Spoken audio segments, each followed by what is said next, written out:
ఈ వారం అంతర్జాతీయ పరిణామాల్లో చాలా కీలకంగా యుఎస్ కి సంబంధించిన డెవలప్మెంట్స్ ఎక్కువగా కనబడుతున్నాయి. గత 3-4 వారాల నుంచి కూడా ట్రంప్ అనూహ్య నిర్ణయాలు, సంచలనాత్మకమైనటువంటి ప్రకటనలతోటి యుఎస్ ఈరోజు ప్రపంచ రాజకీయాల్లో లేకపోతే ప్రపంచాన్నే నివ్వెరపరిచే విధంగా యుఎస్లోని పరిణామాలు ఉన్న నేపథ్యంలో యుఎస్కి సంబంధించి ఎక్కువ వార్తలు ఉన్నాయి. అయితే గత వారం యాక్చువల్లీ జెలెన్స్కీ వైట్ హౌస్కి వెళ్ళడము, ఆయన అవమానకర రీతిలో వెనుదిరగడము, వీటికి సంబంధించి మేము పోయిన ఎపిసోడ్లో డిస్కస్ చేయలేకపోయాము, అది ముందుగానే రికార్డ్ చేయడం వల్ల.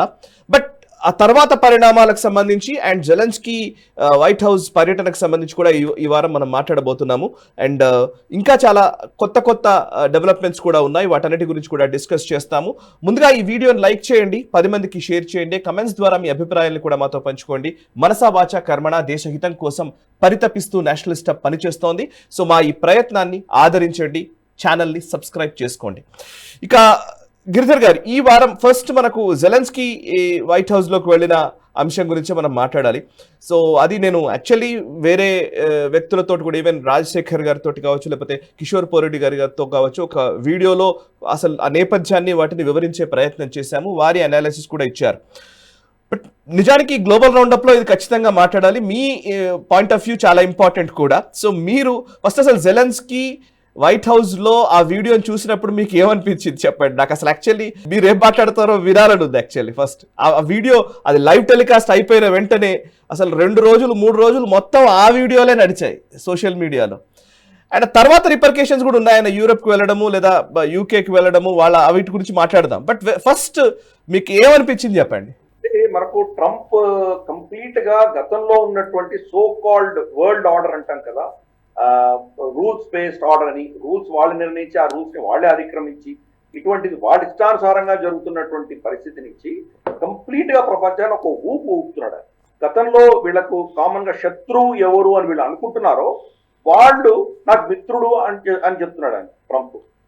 గతంలో మా శత్రువులు ఎవరు అనుకుంటున్నారో వాళ్ళు మా మిత్రులు అయితే మా మిత్రులు శత్రువుల కింద ఆయన బిహేవ్ చేస్తున్నారు. జెలెన్స్కీని ఫర్ ఇన్స్టెన్స్ యుక్రెయిన్ వీళ్ళందరూ పట్టి పోషించారు, వీళ్ళని అందలానికి ఎక్కించారు వీళ్ళు గతంలో. ఇప్పుడు జెలెన్స్కీని కంప్లీట్ గా చెత్తబుట్టలో పడేస్తున్నారు ఆయన. రష్యా ఒక దొంగ, ఒక బూచి, ఒక దయ్యము, ఇలా వాళ్ళు చిత్రీకరించారు. రష్యా చాలా గొప్ప దేశం, రష్యాలో ఉన్నటువంటి సంస్కృతి చాలా గొప్పది. వ్లాడిమిర్ పుటిన్ శాంతి ఒప్పందాలకు సిద్ధంగా ఉన్నాడు కాబట్టి మేము వాళ్ళతో చర్చిస్తామని చెప్పి కంప్లీట్ గా 180 degrees ఆయన రివర్స్ చేశారు. సో ఈ నేపథ్యంలో ప్రపంచమంతా కూడా ఇంతకాలం ప్రమాణమే 60-70 ఏళ్లుగా ఏ సిస్టాన్ని అయితే వాళ్ళు యాక్సెప్ట్ చేశారో ఆ సిస్టమ్ అంతా కూడాను కంప్లీట్ గా దాని తల మీద శీర్షాసనం వేసి ఇది పరిస్థితి. కాబట్టి దాంట్లో జెలెన్స్కీ అసలు రాకుండా ఉండవలసింది. జెలెన్స్కీ తప్పిదం ఏం చేశారంటే, ఫస్ట్ ఇక్కడి నుంచి మన డొనాల్డ్ ట్రంప్ టీం నుంచి ఒకతను కీవ్కి వెళ్ళి జెలెన్స్కీకి ఆల్రెడీ ఒక ప్రతిపాదన పెట్టారు. మీకు చాలా బిలియన్స్ ఆఫ్ డాలర్స్ ఇచ్చాం మేము, మీ దగ్గర ఉన్నటువంటి రేర్ ఎర్త్ మినరల్స్ ఏవైతే ఉన్నాయో అవి మా మైనింగ్ కంపెనీస్కి మీరు ఇచ్చేయండి, ఇస్తే మా నష్టాలు మీకు ఇచ్చిన దానికి మాకేదో మళ్ళీ దానికి తిరిగి దానికి సంబంధించినటువంటి రిటర్న్స్ మేము తీసుకుంటాము, ఇది మీరు ఒప్పుకోండి అని చెప్పి అప్పుడు చెప్పడం జరిగింది. చెప్తే జెలెన్స్కీ చూస్తాను ఆలోచన చేస్తానని తను పంపించేశారు. అప్పుడు కూడా చాలా సీరియస్ గా వాళ్ళిద్దరి మధ్యలో గొడవ అయిందని మనకు తెలుస్తుంది. కాకపోతే అది క్లోజ్ రూమ్ లో ఉంది కాబట్టి బయటికి రాలేదు. తర్వాత కూడా మనకు మ్యూనిక్ కాన్ఫరెన్స్ మనకు తెలుసు కదా, మనకు జయశంకర్ గారు కూడా వెళ్ళారు, అలాగే జేడీ వ్యాన్స్ వెళ్ళి అక్కడ ఇచ్చిన స్పీచ్ ని మనం గ్లోబల్ రౌండప్ లో కవర్ చేశాము. అక్కడ మ్యూనిక్ లో జరిగినటువంటి కాన్ఫరెన్స్ లో జెలెన్స్కీ మళ్ళీ మార్కో రూబియోని తర్వాత జేడీ వ్యాన్స్ ని కలిసినట్టు మనకు తెలుస్తుంది. అప్పుడు కూడా వాళ్ళు అదే ప్రతిపాదన తీసుకొచ్చారు, మీరు మీ దగ్గర ఉన్నటువంటి ఖనిజాలని మాకు అప్పచెప్పండి, చెప్తే మీకు ఇచ్చినటువంటి ఏదైతే పైసలు ఇచ్చామో మీకు అప్పుల రూపేణా ఇంకేదైనా దానికి ఇచ్చామో దాన్ని మేము మళ్ళీ ఏదో పూడ్చుకునే ప్రయత్నం మేము చేసుకుంటామని అప్పుడు చెప్తే కూడా ఇచ్చేస్తానని చెప్పినటువంటి వ్యక్తి డొనాల్డ్ ట్రంప్ని కలవడానికి వస్తున్నప్పుడు కూడా అతను ఏం చెప్పాడంటే సంతకం పెడతాను నేను అని చెప్పి ఒప్పుకొని వచ్చాడు. లాస్ట్కి ఇక్కడ వచ్చిన తర్వాత అతను ఏమనుకున్నాడంటే పెద్ద గేమ్ ఆడతాను నేను ఇక్కడ అని చెప్పి అతను ట్రై చేశాడు. ట్రై చేస్తే వీళ్ళు సిద్ధంగా ఉన్నారు డొనాల్డ్ ట్రంప్. అంటే అతని క్యాచ్ ఏమి ఇచ్చాడంటే, అతను నాకు సెక్యూరిటీ గ్యారంటీస్ కావాలి అని. సెక్యూరిటీ గ్యారంటీస్ నీకు అధికారం, అది నీ ఆటోమేటిక్ హక్కు. అది ఇలా ప్రవర్తించేసరికి డొనాల్డ్ ట్రంప్ వాళ్ళ ఉద్దేశం అంటే, అఫ్కోర్స్ అఫీషియల్ అక్కడ చెప్పలేదు, వాళ్ళు ఏం చెప్తానంటే, ఇక్కడ మీ దేశంలో ఉన్నటువంటి ఖనిజాలను మాకు ఇస్తే అమెరికన్ కంపెనీలు అక్కడ వెళ్ళి పనిచేస్తున్నాయంటే అమెరికన్ కంపెనీలు, అమెరికన్ లేబర్, వాళ్ళ మేనేజ్మెంట్, వాళ్ళ సిబ్బందిని చంపేటువంటి ప్రయత్నం రష్యా ససేమిరా చేయదు. అంతకంటే గ్యారంటీలు మీకు ఏం కావాలి? మేము అక్కడ వచ్చి కూర్చున్నామంటే కనుక అదే గ్యారంటీ కదా, అంతకంటే ఎక్కువ గ్యారంటీ మీకు ఎందుకు కావాలి అని చెప్పి వీళ్ళ అమెరికన్ ఉద్దేశం. డైరెక్ట్ గా గ్యారంటీ ఇవ్వడం అంటే దాని అర్థం ఏంటి? నేటోలో చేర్చుకున్నట్టే కదా. నేటోలో చేర్చుకోకపోయినా వాళ్ళకి సెక్యూరిటీ గ్యారంటీ అంటే అర్థం ఏంటి? అంతే కదా. అప్పుడు రష్యాతో డైరెక్ట్ గా యుద్ధం చేయడానికి మేము సిద్ధంగా ఉన్నామని చెప్పి మెసేజ్ ఇవ్వం. అలా కాకుండా చాలా చాకచక్యంగా డొనాల్డ్ ట్రంప్ టీం ఏం చేశారంటే, ఇలా మేము అక్కడ ఎకనామిక్ ఇంట్రెస్ట్ ఉంటుంది కాబట్టి మాకు వ్యతిరేకంగా రష్యా యుద్ధం చేయదు, ఇది వాళ్ళు చెప్పినటువంటి ప్రతిపాదన. ఆబ్వియస్లీ ఇదంతా కూడాను మనకు రియాద్ లో జరిగిన చర్చల్లో రష్యాను తర్వాత మనకు అమెరికన్ టీమ్స్ డెలిగేట్స్ ఇద్దరు మాట్లాడుకునే చర్చల్లో వచ్చినటువంటి పరిణామాలే మనకు స్పష్టంగా అర్థమవుతుంది. ఈస్టర్న్ యుక్రెయిన్ ని రష్యా అధీనంలో ఉంచేసి మిగతా యుక్రెయిన్ భాగంలో అమెరికా వాళ్ళ ఆధిపత్యాన్ని తీసుకెళ్లేటువంటి ప్రయత్నం అప్పుడు ఒప్పుకున్నట్టు మనకు అర్థమవుతుంది. దానికి భిన్నంగా జెలెన్స్కీ వచ్చి చిన్నపిల్లలు కదా ఏడుస్తున్నట్టు అతను పిచ్చి పిచ్చిగా బిహేవ్ చేయడం మొదలుపెట్టాడు. అప్పుడు జేడీ వ్యాన్స్ ని మనం చూస్తే కనుక క్రమేపీ డొనాల్డ్ ట్రంప్ ఏంటంటే ఒక స్టెప్ వెనక్కి తీసుకుంటున్నాడు. ఆయన జేడీ వ్యాన్స్ ని, ఎలాన్ మస్క్ ని, వీళ్ళిద్దరిని ముందుకు పంపిస్తున్నాడు. కాబట్టి వీళ్ళిద్దరిని వాడుకుంటున్నాడు. ఎక్కడ ఒక టఫ్ స్టాండ్ తీసుకోవాలో, ఇక్కడ కొంచెం కఠినంగా మాట్లాడాలో అక్కడంతా జేడీ వ్యాన్స్ ని పంపిస్తున్నాడు. అలాగే డెమోక్రాట్స్ ని ఎక్స్పోజ్ చేయడం కావచ్చు, లేదా ఈ బడ్జెట్ కి సంబంధించిన అంశాలు కావచ్చు, ఎల్జీబీటీ క్యూకి సంబంధించిన అంశాలు కావచ్చు, వీటిని ఎలాన్ మస్క్ ముందర పంపిస్తాడు. సో వీళ్ళిద్దరిని ఒక పెద్ద శక్తివంతంగా వాడుకుంటున్నాడు. కాంట్రాస్ట్ చూడొచ్చు మనం. జో బైడెన్ హయాంలో కమలా హ్యారిస్ ఏం చేస్తుందో ఎవరికి తెలియదు. ఆవిడ ఏంటో తెలియదు మనకి. ఏదో వచ్చింది కాబట్టి, ఏదో వైస్ ప్రెసిడెంట్ కాబట్టి గౌరవించాలి కాబట్టి సెల్యూట్ కొడుతున్నారు, కానీ అంతకు మించి ఆవిడకి ఎటువంటి రోల్ ఉండేది కాదు. ఏదో బార్డర్ జారని పెట్టాడు బైడెన్, కానీ దానివల్ల ఆవిడ రోల్ ఏంటో మనం చూసాం ఏం పరిస్థితి అయిందో. కానీ దానికి భిన్నంగా జేడీ వ్యాన్స్ ని మనం చూస్తే కనుక మ్యూనిక్ కాన్ఫరెన్స్ వెళ్ళడం కావచ్చు, లేదా ఆల్మోస్ట్ మనకు ఇమాన్యుయల్ మక్రాన్ వచ్చినప్పుడు కావచ్చు, లేదా మనకు కియర్ స్టార్మర్ వచ్చినప్పుడు కావచ్చు, జెలెన్స్కీ వచ్చినప్పుడు కావచ్చు, జేడీ వ్యాన్స్ వాళ్ళతో పాటు కూర్చోన్నారు. ఎక్కడైతే సిచ్యువేషన్ కొద్దిగా తేడా వస్తుంది అనగానే జేడీ వ్యాన్స్ ముందుకు వచ్చి అతను దాన్ని ఇంటర్వ్యూన్ అవుతాడు. ఇక్కడ కూడా అదే జరిగింది. ఇంతసేపు డిస్కషన్ లో, 40 నిమిషాల డిస్కషన్ లో అమెరికా మీకు చేసినటువంటి సహాయానికి నువ్వు కనీసం అంటే కృతజ్ఞత చెప్పుకోలేదు, థ్యాంక్స్ చెప్పలేదు నువ్వు అని చెప్పి ఎక్స్పోజ్ చేశాడు జెలెన్స్కీ. చెప్పగానే జెలెన్స్కీ ఆ ట్రాప్ లో పడిపోయి ఇంకా ఆటోమేటిక్ గా అతను ఇష్టం వచ్చినట్టు మాట్లాడడం మొదలుపెట్టాడు. చాలా మంది రివర్స్ ఏం చెప్తున్నారంటే, జెలెన్స్కీ అదే పనిగా డొనాల్డ్ ట్రంప్ ని, జేడీ వ్యాన్స్ ని తన ట్రాప్ లో దింపాడు అని చెప్పేసి కొంతమంది విశ్లేషణ. అందుకనే యూరోప్ అంతా కూడా ఇప్పుడు అతని పక్షాన్ని నిలబడింది. ఇది ఒక నెరేటివ్. కానీ యూరోప్ అంత స్తోమత లేదు. యూరోప్ నిజంగా యుక్రెయిన్ సమర్థించేంత కెపాసిటీ వాళ్ళ దగ్గర లేదు. పైపెచ్చు అమెరికా లేని వాళ్ళు ఏమి చేయలేదు. కాబట్టి ఈ పరిస్థితులలో అమెరికా నుంచి దూరం చేసుకోవడం అంత పిచ్చి పని ఇంకోటి ఉండదు. కాబట్టి ఆ మొత్తం ఆ స్పీచ్ లో మనం చూస్తే కనుక లాస్ట్ 9-10 నిమిషాల్లో అతను ఎక్స్పోజ్ అయిపోయాడు జెలెన్స్కీ. యాక్చువల్గా మనం ఒక మహానుభావుడు చెప్పిన స్టేట్మెంట్ ఏంటంటే, మీరు జోకర్లని సామ్రాజ్యంలో పెడితే సామ్రాజ్యం మీ దేశం కూడా జోక్ అయిపోతుంది అని చెప్పాడు. దానికి పర్ఫెక్ట్ నిదర్శన జెలెన్స్కీ. సో ఇది పరిస్థితి అక్కడ.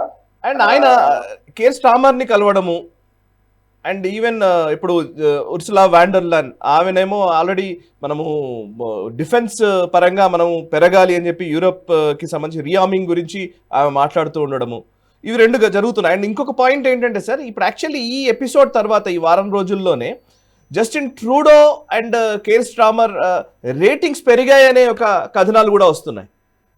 దీన్ని ఎట్లా అర్థం చేసుకోవాలి? కరెక్ట్. ఇది ఎంత ఏంటంటే, ఫస్ట్ బేసిక్ గా డొనాల్డ్ ట్రంప్ తీసుకున్నటువంటి స్టాండ్ ఏదైతే ఉందో ఇది అమెరికా ఫస్ట్ అనేసరికి మిగతా దేశాలకు వ్యతిరేకంగా కూడా వెళ్తాం. ఫర్ ఇన్స్టెన్స్ కెనడాకు వ్యతిరేకంగా కావచ్చు, మెక్సికోకి వ్యతిరేకంగా కావచ్చు, అలాగే యూరోప్ కి వ్యతిరేకంగా కావచ్చు, యుక్రెయిన్ కి వ్యతిరేకంగా కావచ్చు, ఈ దేశాలన్నిటికీ వ్యతిరేకంగా ఆయన మాట్లాడడం మొదలు పెట్టేసరికి ఆ దేశంలో ఒక విధమైనటువంటి జాతీయవాదం మొదలైంది. దానివల్ల మనకి కన్సాలిడేషన్ చూస్తున్నాం. For instance American baseball teams, వీళ్ళ సాకర్ టీమ్స్ ఇవన్నీ కెనడాలో పార్టిసిపేట్ చేయడానికి వెళ్ళినప్పుడు అమెరికన్ నేషనల్ యాంథమ్ ప్లే చేస్తున్నప్పుడు అక్కడ దాన్ని ఇన్సల్ట్ చేయడం మొదలుపెట్టారు కెనేడియన్స్. అంటే వాళ్ళలో జాతీయవాదం అనేది మమ్మల్ని ఒక 51st స్టేట్ కింద అభివర్ణిస్తావు నువ్వు అని చెప్పి ఒక కోపము, ఒక విధమైనటువంటి ఆవేశాలు ఉన్నాయి ఆ దేశంలో. దాని రిఫ్లెక్షన్ అయ్యే సడన్ గా జస్టిన్ ట్రూడో మీద చూస్తాం. జస్టిన్ ట్రూడో ప్రెస్ స్పీచ్ లో కూడా ట్రంప్ అని పిలిచాడు, ప్రెసిడెంట్ ట్రంప్ అని పిలవలేదు. పైపెచ్చు అతను టారిఫ్స్ అమెరికా వేస్తే రెసిప్రోకల్ టారిఫ్స్ వేస్తానన్నాడు. అలాగే ఒంటారియో గవర్నర్ వచ్చేసి మేము ఇప్పుడు పవర్ సప్లై కట్ చేస్తాము అమెరికాకి అని బెదిరించారు. సో ఇవన్నీ ఏంటంటే ఒక విధమైనటువంటి ఆ దేశం మేము డిఫరెంట్, అమెరికా మా మీద ఆధిపత్యం చెలాయిస్తోంది అన్నటువంటి భావజాలం వచ్చేసరికి సడన్ గా ఈరోజు జస్టిన్ ట్రూడో చాలా ఫేమస్ అయిపోయారు. 21% వాళ్ళ అప్రూవల్ రేటింగ్స్ వెళ్ళిపోయినాయి. 2021 తర్వాత ఇంతవరకు అంత రేటింగ్స్ జస్టిన్ ట్రూడోకి లేవు. అధపాతాళంలో ఉన్నటువంటి జస్టిన్ ట్రూడో సడన్ గా ఇప్పుడు చాలా పాపులర్ అయిపోయాడు. అదే పరిస్థితి మనకు కియర్ స్టార్మర్ తో కూడా. ఇక్కడ ట్రంప్ తోటి చెప్పు దెబ్బలు తిని ఇక్కడ అవమానపడి జెలెన్స్కీ అక్కడికి యూకేకి వెళ్తే యూకేలో కేర్ స్టార్మర్ దాన్ని కౌగులించుకొని ఆహ్వానించడం. సో అదేమైందంటే ఒక డిక్టేటర్ అయినటువంటి డొనాల్డ్ ట్రంప్ ఒక సూపర్ పవర్ చేస్తున్నటువంటి ఏదైతే చర్యలు ఉన్నాయో దానికి వ్యతిరేకంగా నిలబడ్డాడు కేర్ స్టార్మర్ అన్నటువంటి ఒక అభిప్రాయం అనేది ఆ ప్రజల్లో కనిపించేసరికి అతని రేటింగ్స్ కూడా పెరిగింది. 31% దాకా అతని రేటింగ్స్ కూడా వెళ్ళిపోయినాయి. అలాగే మనం చూస్తే కనుక ఈవెన్ మెక్సికో ప్రెసిడెంట్ కూడా ఆవిడకి కూడా రేటింగ్స్ గణనీయంగా పెరిగింది. ఇవన్నీ టెంపరీ ఫినామినల్. అల్టిమేట్ గా అమెరికా లేని ఈ దేశాలు ఏవి బతకలేనటువంటి పరిస్థితి. మెక్సికో కెనడా చూస్తే కనుక రమారమి 35 నుంచి 40% వాళ్ళ ఎకానమీ అమెరికా మీద డిపెండ్ అయింది. అమెరికా కనుక రేపు ఇటువంటి చర్యలు చేస్తే కనుక ఆ రెండు ఎకానమీస్ కూడా చాలా కష్టంలో పడిపోయేటువంటి ప్రమాదం ఉంది. సరే యూకే సంగతి చెప్పనే అక్కర్లేదు. యూకే కంప్లీట్ గా క్షీణిస్తున్నది. మనకు తెలిసి ఇప్పుడు ఆల్రెడీ వాడు 6వ స్థానానికి వెళ్ళిపోయారు. మనం వాళ్ళని అధిగమించి ఈరోజు 5th లార్జెస్ట్ జీడిపిగా ఉన్నాం మనం. ఇంకా వాడు కిందికే వెళ్తున్నారు కానీ పైకి వచ్చేటువంటి సూచనలు లేవు యూకే. ప్లస్ యూరోపియన్ యూనియన్ నుంచి వాళ్ళు వైదొలిగారు బ్రెక్సిట్ దృష్ట్యా. కాబట్టి వాళ్లకు లిటరల్ గా చూస్తే కనుక ఏదో చైనా కూటమిలోకి వెళ్ళాలి, భారత కూటమిలోకి ఉండాలి. అమెరికా వాళ్ళని సమర్థించలేనటువంటి పరిస్థితి ఈరోజు. చాలా చిన్న ఎకానమీ, దాన్ని నిజంగా ఇగ్నోర్ చేసేటువంటి పరిస్థితి ఈరోజు వస్తుంది. కాబట్టి వీళ్ళందరూ కూడాను ఏం చేయాలో తెలియనటువంటి పరిస్థితి. ఇందాక నేను చెప్పినట్టు మొత్తం గ్లోబల్ సిస్టమ్ని ఒక ఊపాడు డొనాల్డ్ ట్రంప్.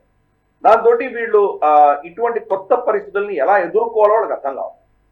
కానీ నేను యాక్చువల్గా నా అభిప్రాయం ఏంటంటే డొనాల్డ్ ట్రంప్ ఏది కూడాను అన్ప్రెడిక్టబుల్ గా చేయట్లేదు.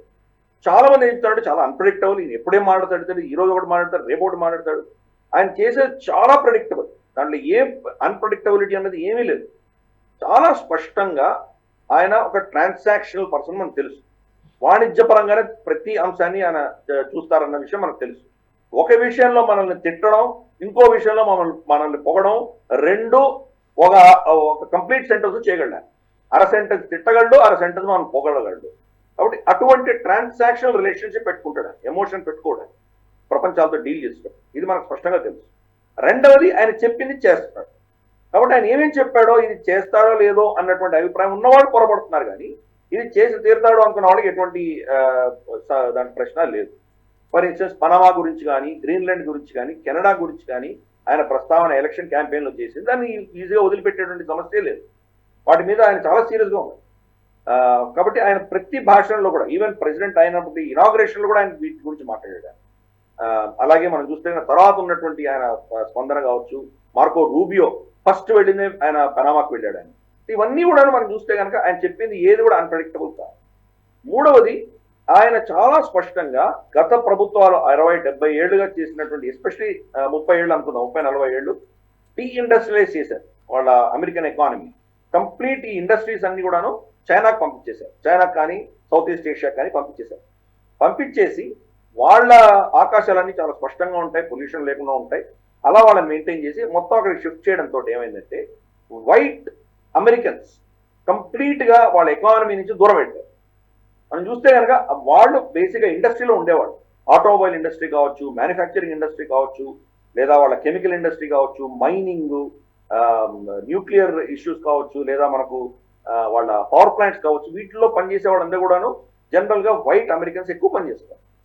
వాళ్ళకి కంప్లీట్ గా వాళ్ళ ఎకానమీకి దెబ్బ కొట్టి వాళ్ళంతా చైనాకి షిఫ్ట్ చేసేసరికి వాళ్ళందరూ కూడా కలిసికట్టుగా మనం చూస్తే రిపబ్లికన్ సపోర్ట్ చేస్తున్నారు. ఈ పంథాలో వాళ్ళని ఆదుకోవాల్సిన బాధ్యత కూడా ఆయనకు ఉంది. కాబట్టి ఆయన యొక్క అప్రోచ్ కంప్లీట్ గా ఏదైతే ఆయన గతంలో చెప్పారో అదే ఆయన ఇప్పుడు ఫాలో అవుతుంది. ఈ యొక్క అమెరికన్ ఎకానమీని మళ్ళీ రీఇండస్ట్రియలైజ్ చేసే ప్రయత్నం ఆయన చేస్తున్నారు. అఫ్ కోర్స్ అది 2 సంవత్సరాలు 3 సంవత్సరాలు జరిగేటువంటి పని కాదు, 10 సంవత్సరాలు పట్టుకొచ్చేది. కానీ మనం ఆయన చేస్తున్న దాంట్లో మనకు స్పష్టంగా అర్థమవుతుంది. భారతదేశాన్ని తిట్టడం ఎక్కడ తిడతాడు ఆయన? మన టారిఫ్ సంబంధించి తిడతాడు. మిగతా అంశాల్లో మనతో మైత్రి పెట్టుకుంటాడు. మనకి F-35 కూడా ఇవ్వడానికి సిద్ధంగా ఉన్నాయి. సో అన్ని కూడా ట్రాన్సాక్షన్ గా ఉంటాయి అనేది. కాబట్టి ఆయన చేస్తున్న దాంట్లో ఇక్కడ అన్ప్రెడిక్టబిలిటీ నాకేది కనిపించట్లేదు. కానీ గతంలో ఉన్నటువంటి ఆర్డర్ ఏదైతే ఉందో, ప్రపంచంలో అమెరికా చాలా ఖర్చు పెడుతుంది, వాళ్ళ అధీనంలో వీళ్ళందరూ పనిచేస్తారు, ఈ సిస్టమ్ అంతా ఆయన ఛాలెంజ్ చేస్తున్నాడు. అది ఎవరు తట్టుకోలేకుండా ఉన్నారు. సో చూద్దాం మరి రాబోయే రోజుల్లో ఇది ఏ దిశగా వెళ్తుందో చూద్దాం. ఓకే, ఎస్ సార్, నిజంగానే మొత్తంగా చెప్పాలంటే అన్ప్రెడిక్టబుల్ కాదు, ప్రెడిక్టబులే, కానీ ఇది ఈ విధ్వంసం దేనికి దారితీస్తుంది అని చెప్పారు మీరు.